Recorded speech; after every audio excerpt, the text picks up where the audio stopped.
Breaking tonight in a Kelly Pyle exclusive, we have new reaction from a top GOP presidential candidate after President Obama today suggested he is ready to take a tougher stand against the Islamic State terror group, yet then made a pivot, sort of, to climate change. Listen. This barbaric terrorist group poses a serious threat to all of us. It cannot be tolerated.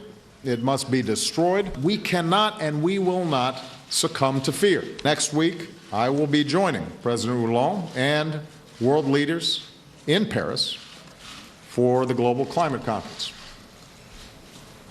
What a powerful rebuke to the terrorists it will be. Joining me now, presidential candidate and Republican senator from Texas, Ted Cruz. Senator, good to see you tonight. So President Obama came out and tried to strike a tougher tone on the subject of ISIS today. What did you make of it? Well, Megan, it's good to be with you. You know, it's gotten to the point where I don't think Saturday Night Live can even parody this president anymore. A couple of weeks ago, he went overseas and he said he's not interested in America leading. He's not interested in America winning. He doesn't have time for that. And now he's saying what a powerful rebuke it is to ISIS that he's going to a global warming summit. Well, in Paris. I mean, how out of touch. Paris. And yes, but his focus, listen, President Obama and John Kerry have both said that they think essentially your SUV in the driveway is a greater threat to our security than is ISIS, than is a nuclear Iran, and it makes no sense whatsoever. You know what would be a real rebuke to ISIS? When we kill the terrorist before they carry out another terror attack here at home, murdering innocent Americans. When you listen to him, he said today this is a barbarous group, that they're a serious threat, that they must be destroyed. Do you think this was in reaction to the criticism he received over his initial reaction to the Paris attacks, or do you take him at his word on what he said today? Well, look, he's finally using the adjectives for ISIS that he usually reserves for Republicans and for conservatives, so I guess that's a step in the right direction. But at the end of the day, he still refuses to utter the words radical Islamic terrorism. He still has no strategy for defeating ISIS. And he still wants to bring to America tens of thousands of Syrian Muslim refugees, even after his own FBI director admitted this administration cannot vet the refugees to ensure they're not ISIS terrorists. That doesn't make any sense. Let me shift gears with you now to the politics, because there's been an extraordinary shift in the presidential race. You may be familiar with it.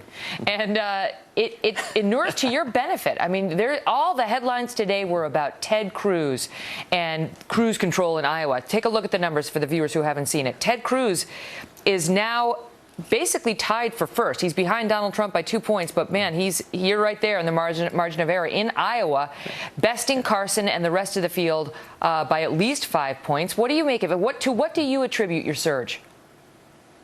Well, listen, the energy and momentum we're seeing both in Iowa and nationally are nothing short of breathtaking. And this is a continuation of what has been happening steadily after the third debate, after the fourth debate, which is that we're seeing conservatives unite behind our campaign.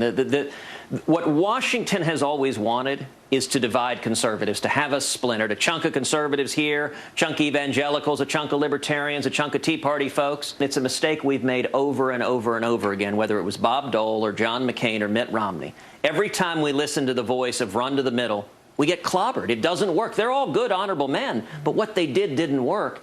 And I think what Republican primary voters are looking for is the strongest proven conservative, someone who's a consistent conservative, someone who's the same yesterday, today, and tomorrow, and also someone who can unite all three legs of the Republican stool, that can are you in trouble now on the fiscal NSA conservatives, social conservatives, and national security conservatives. You voted to undo the NSA, which is now you're getting hit by some on the right. But you're the mainstream moderate guy, they say. They say you voted to undo the NSA protection. Now let's and you should have moved to the right. Let's speak the truth. I'm not getting hit by anyone on the right. I'm getting hit by a PAC.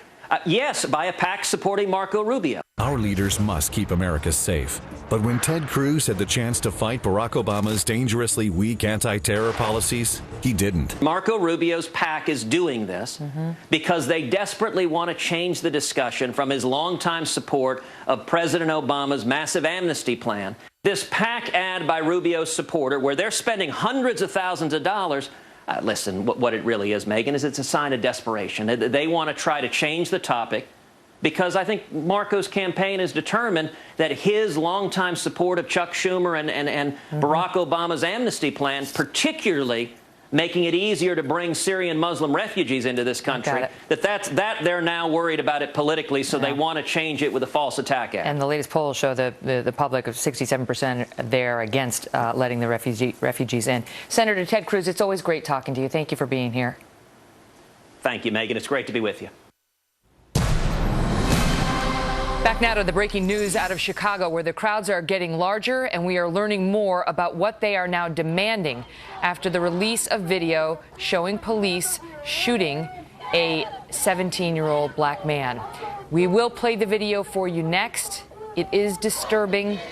We want to be responsible with it. And we will let you decide how you think the police handled this and whether it serves a greater narrative, as some are claiming, about police in the United States of America. Stay tuned.